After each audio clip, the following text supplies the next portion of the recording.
이제 이 150km를 간다는 게 뭐냐? 이게 이제 그림 보시면 아시잖아요. 그 저기 우크라이나 남부 지도고 가운데 호수같이 되어 있는 게 저게 아조프 해죠. 제가 저 빨간 화살표 그려놓은 저 화살표의 길이가 150km입니다. 그러면 지금 우크라 쪽 군대가 저기 그 빨간 화살표가 출발하는 점, 저게 자포리지아 지역인데 자포리지아 지역 해안까지 지금 밀고 내려올 준비, 그 대대적인 전투에 곧 돌입할 것 같은데요.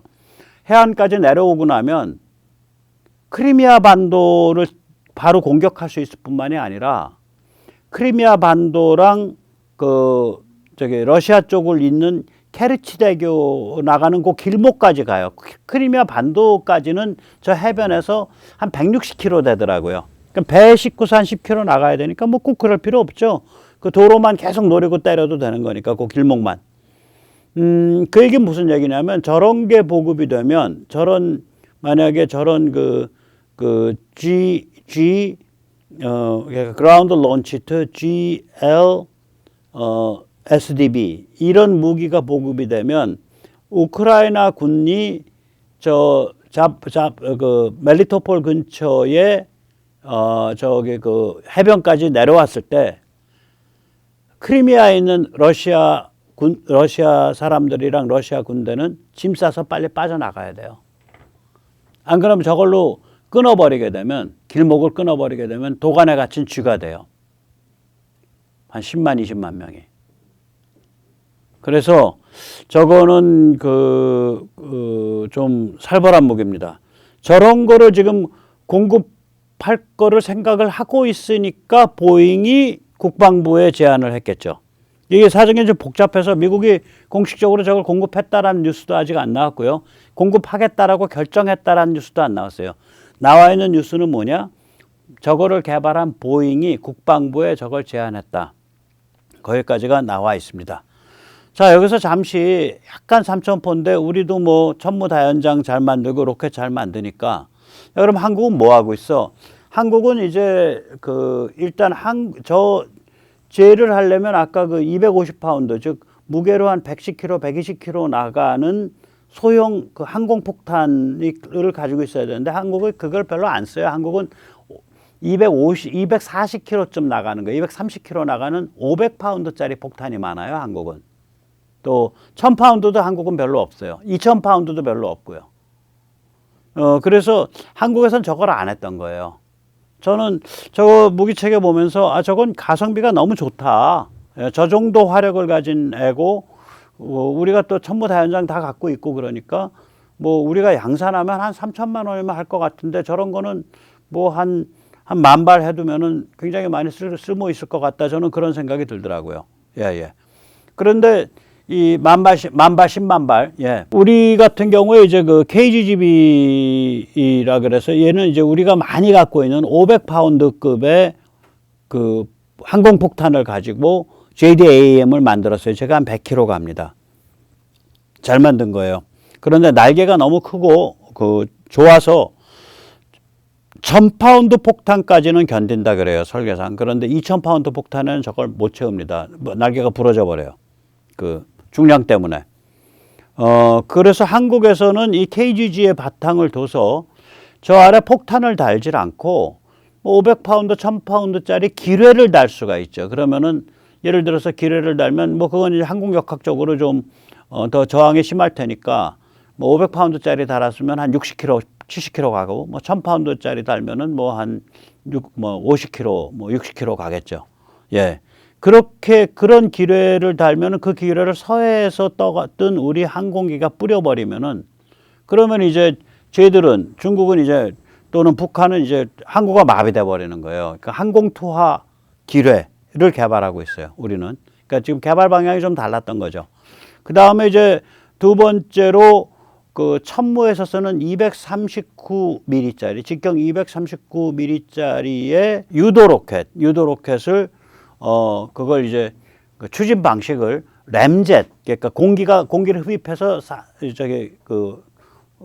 추진자랑 같이 태우는 방식, 초음속으로 날면서 램젯 방식을 적용해가지고 지금 80km 정도의 사거리를 240km까지 무시무시하게 늘리는 거를 연구 개발하고 있어요. 그건 뭐 그 정도면 세계 최첨단 물건입니다, 사실. 예. 그 다음엔 이제 또 아주 희한한 걸 개발하고 있는데 이게 천무에서 쏘는 400mm짜리 탄도미사일이 있죠. 그럼 탄도미사일은 이제 지구 대기권 바깥으로 나가서 따라서 돌다가 대기권에 재진입할 때 그 속도가 그때 뭐 최소한 음속의 8배, 10배쯤 돼요. 그런데 그 재진입을 지구 궤도권에서 할 때 그 탄도미사일의 그 탄두, 예, 그 탄두에서 띵 하고서 이제 드럼통, 작은 드럼통 같이 생긴 이제 그 깡통이 딱 그 튀어나오는 거야, 분리돼서. 그러고 나서 깡통에서 뒷공문에서 탁 낙하산이 펴져갖고 이 대기권 안에서 낙하산이 펴져서 음속의 한 8, 9배 속도가 뭐 음속의 1배나 이쪽으로 확 줄여버려요. 그래서 속도가 딱 줄인 다음엔 또 깡통이 딱 열리면서 거기서 뭐 예를 들어서 한 150kg 정도의 폭탄인데 저기 KGB처럼 날개 달린 폭탄이 딱 3개가 튀어나오는 거예요, 거기서. 그래서 걔가 유형을 해요. 이거를 이제 이게 세계에서 최초거든요. 이게 개발되면 이제 기본 요소 기술은 다 국방과학연구소에서 다 실험이 다 끝났다 그러더라고요. 이거 개발한다는 얘기가 엊그저께 나온 거예요. 그 국회에 낸 자료에서. 그런데 이거가 이제 무서운 게 뭐냐면은 이거 개발하는 이제 그 명분은 뭐냐면은 북한이 가지고 있는 그 저거 뭐죠? 그 이동식 그 탄도미사일 발사 차량 TL이라 그러죠. TEL. 그거를 공격하기 위해서 개발한다. 그게 명분이죠. 아, 북한 핵 무서워요. 북한 미사일 무서워요. 그거 다 깨야겠어요. 이동식 발사 차량 쟤들 한 100여 대 갖고 있는데 그거 깨려면 이런 거 있어야 돼요. 그래가지고 얘가 이제 그 목표를 찾아 들어가는 그 식별을 시킹하고 호밍하는 기능이 있으니까 이런 애들은 그 자폭 드론 앞에다가 시킹 호밍 다르면은 주어진 좌표로 갈 수도 있지만 그 속도가 빠르지 않으니까 뭐 예를 들어서 시속 한 40km, 30km, 50km, 60km 가는 거는 쫓아 들어가서 때릴 수가 있잖아요. 그래서 그런 명분을 달아서 이걸 개발하는데 이게 개발이 끝나면 중국은 망하는 겁니다. 이게 배를 칠 수가 있잖아. 탄도미사일 하나에서 3개가 튀어나오거든요. 이게 3개가 왜 제가 저게 발표 자료는 없어요. 150kg짜리 정도 폭탄일 거다. 왜 제가 150kg라 그러냐? 예, 우리 탄도미사일 400mm짜리 탄도미사일이 앞대가리 탄두 부분이 500kg예요. 그러면 그 500kg를 가지고 3개가 튀어나오려면 하나당 한 160kg, 뭐 170kg인데 그 중에 뭐 깡통 무게도 있어야 되고 낙하산 무게도 있어야 되고 활강을 하게 한 날개 무게도 있어야 되니까 그거 다 빼고 한 150kg는 될 거다. 최소. 한 150kg 정도. 그러면은 이 3개가 튀어나와가지고 이게 또 자기들끼리 데이터 통신을 해서 연락을 하면서 한 녀석은 전함을 뭐 위에서 때리고 두 번째 녀석은 전함을 뭐 왼쪽에서 때리고 세 번째 녀석은 전함을 오른쪽에서 때리고 이런 식으로 딱 동기화시켜서 때린다고요, 저게. 그럼 골로 가는 거죠, 상대방은. 그래서 참 저런 거는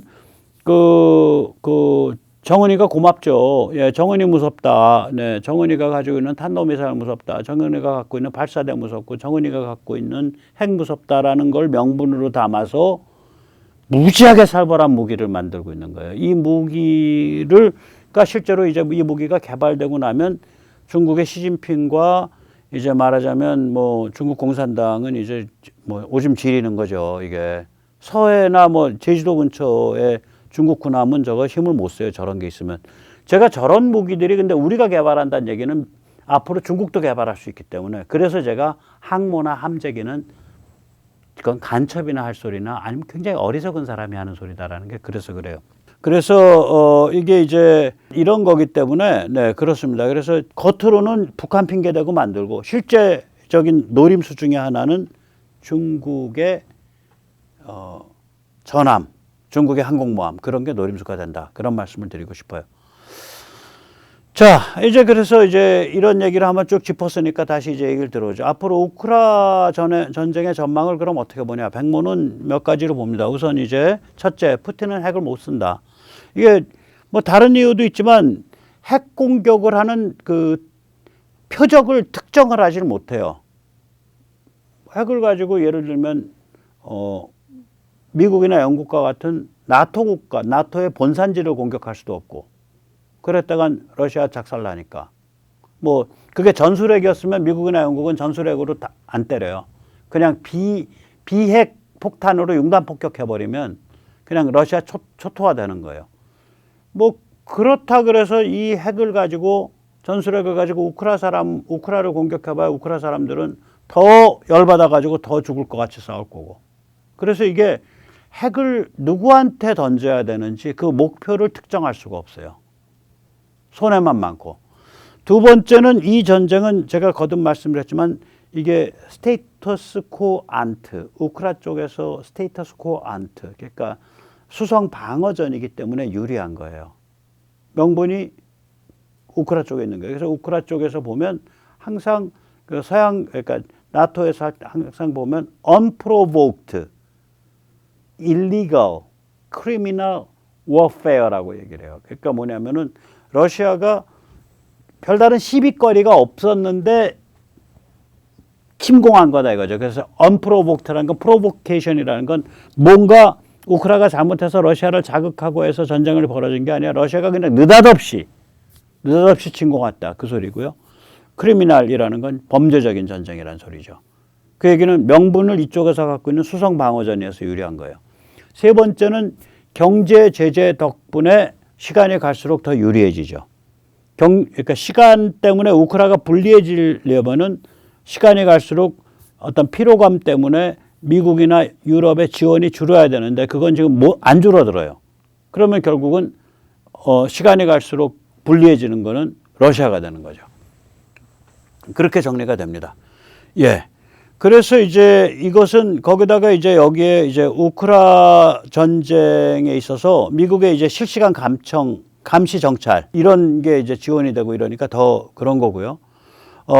이거 이제 우크라 전쟁의 변별점은 뭐냐면은 크리미아 수복을 미국이 지원하냐 안 하냐가 관건이에요. 미국과 영국이. 근데 전제로서는 아까 제가 이제 그러니까 영국이 지원한 브림스톤 블록 2, 그다음에 영국이 지원한 시킹 대잠수함 헬리콥터, 그다음에 미국이 지금 만지작거리고 있는 그 GLSDB 이런 걸로 봐서 이거는 우크라 수복을 하겠다고 우크라 국민들의 전쟁 의지가 유지된다면은 우크라 수복, 우크라 공략을 미국이나 영국이 지원할 거로 보인다. 이런 생각이 듭니다. 자, 여기까지가 이제 우크라 전쟁에 대한 말씀인데요.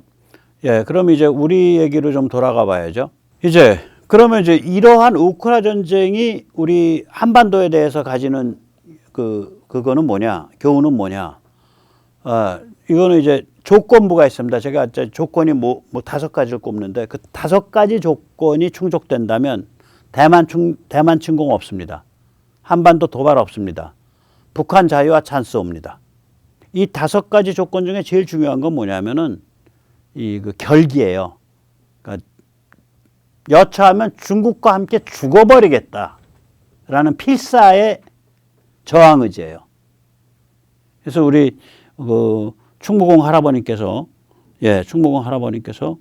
그 필사즉생, 그러니까 적과 함께 죽어버리겠다는 것을 각오하면 살아날 길이 있다라는 말씀을 하셨죠. 저는 이 충무공 사당 중에 다른 데는 다 안 가요. 예, 별로 재미가 없어요. 근데 저기 그 통영에 있는 유서 깊은 작은 사당이 있습니다. 통영에 가시는 분은 후회 별로 안 하실 수 있어요. 너무나 정갈하면서도 거기에 가면 그 뭔가가 좀 느껴져요. 통영에 있는 충무공 사당. 예, 거긴 참 좋습니다. 그 올라가는 저기 뭐야 그 문 들어서는 데 있는 그 계단을 정면에서 찍은 겁니다. 저 영정도 아마 통영에 있는 거죠. 예, 예. 자, 그걸 이제 좀 정리를 해보죠. 예, 정리를 하면 이렇게 됩니다. 네. 저는 이 5가지 조건을 대한자한미라고 이름을 붙였어요. 너무 복잡해가지고. 대한자한미. 그 중에 첫 번째 조건, 대만의 정치가 정상화돼야 된다. 이 대만의 상황, 대만 해협의 상황과 한반도의 상황이 엮여 있어요. 왜냐하면 도발을 하는 주체가 둘 다 중국이에요. 북한은 중국의 대행자일 뿐이에요. 중국의 괴뢰일 뿐이에요. 그래서 둘이 엮여 있다고요. 그래서 대만의 정치가 정상화된다는 게 굉장히 중요합니다. 아시다시피 국민당의 간첩스러운 친중군성이 있죠. 이거 없어져야 되고요. 또 민진당은 이게 한건주의 천박함이 있단 말이에요. 민진당이 이제 듬직했으면 벌써 민주당 집권한 지가 조금 있으면 거의 뭐 8년 되는데 대만의 그 자주국방에 꽤 많이 진전돼 있어야 되는데 별로 없거든요. 그 뭔가가 다 그냥 쇼고 전부 한건주의예요. 그게 좀 많이 좀 좋아졌으면 좋겠어요. 뭐 근데 뭐 그게 별로 안 좋아지더라도 대만 사람들은 쭉 자유스러운 상황에서 살았기 때문에 여차하고 났을 때 뭐 다 죽기를 각오하고 싸울 수도 있다 그렇게 생각을 합니다. 네. 그 다음에 이제 두 번째죠. 네. 두 번째는 뭐냐, 5가지 조건 중에 두 번째는 한입니다. 한국 정치가 정상화돼야 됩니다. 이 정치가 정상화된다는 게 중요하죠. 여기가 예를 들어서 이재명스러운 자들, 또 문재인스러운 자들, 통진당스러운 자들, 이런 자들이 전부 여기 우리 사회, 우리 그 정치를 장악하고 있으면은 그냥 그 자체가 이미 중국에 점령되어 있는 거예요. 그러니까 중국과의 싸움이라는 거는 군사적인 싸움뿐만이 아니에요. 얘들은 기본적으로 그 말하자면 초한전, 그러니까 비전통적인 방식에 의해서 내부를 장악하는 거를 최고로 치기 때문에 예, 뭐 윤석열 대통령이 말했죠. 예, 저기 그 지금 무슨 화물연대 같은 거 해가지고 나라를 마비시키는 게 북핵보다 무섭다는데 저는 중국과의 전쟁보다 무서운 게 우리 사회에 굉장히 깊게 침투해 있는 종중, 종북, 친중, 친북 세력의 마수입니다. 그래서 이 자들을 전부 앞으로 우리가 정치를 발전시켜 가면서 공적 영역에서 도태시켜 나가야 돼요. 뭐 우리가 좋은 사회이기 때문에 뭐 끌어내다가 뭐 패죽이거나 뭐 적당한 혐의만 가지고 감옥에 오랫동안 처박아두거나 이거 못하니까 공적 영역에서 도태시켜야 돼요. 그런데 이는 공안, 경찰, 검찰로 되는 일이 아니에요. 이건 뭐 공권력을 해서 윤 대통령이 뭐 이 자들 다 솎아내고 제거해야 됩니다. 제가 그런 식의 주장을 하는 이메일을 하루에도 한 5통, 10통씩 받는데 참 좀 한숨이 푹 나와요. 왜 그러냐면 이게 정신의 영역이거든. 우리의 정신을 정부가 대리할 수가 없는 거예요. 결국 가면 다 정신이에요. 언론, 지식인, 담론, 역사 해석, 문화 이런 게 바뀌어야 돼요. 전부 바뀌어야 돼요. 예, 이제 그런 생각이고요. 뭐 이런 것들이 이제 많이 없어져야겠죠. 예, 이런 게 많이 없어져야 돼요. 이게 말이 됩니까 이게? 지금 전 세계가 지금 경제 위기에 몰려 있어서 다들 같이 어려움을 겪는데 뭐 이거 무슨 뭐 저기 뭐야 뭐 말도 안 되는 거 가지고 뭐 전부 저기 들고 나와가지고 그냥 반정부 투쟁하고 국가 때려 엎자는 소리 아니에요. 국가 마부시켜서. 이건 저는 말이 안 된다고 봅니다. 솔직히. 예. 다들 그렇게 생각하실 거예요. 우리 시청자님들은. 예, 그 다음에 이제 5가지 조건 중에 셋째, 자. 예, 대한자. 자는 자주국방이죠. 이걸 살벌하게 가져가야 됩니다. 계속해서. 더 살벌하고 더 무서워져야 돼요. 핑계는 전부 정은이가 너무너무 무서워요. 북한의 핵과 미사일이 너무너무 무서워요. 하고 전부 북한에 둘러대야 돼요. 핑계는. 그러나 실제 노림수는 어디냐. 시진핑 중국 공산당 인민해방군이 자다가 오줌을 지릴 정도로 군사력을 향해서 내달려야 됩니다. 저는 좀 뭐라 그럴까 아쉬운 게 자꾸 이 방산을 수출로 이렇게 규정하면서 이 군비를 늘려야 된다는 얘기를 안 해요. 아무도.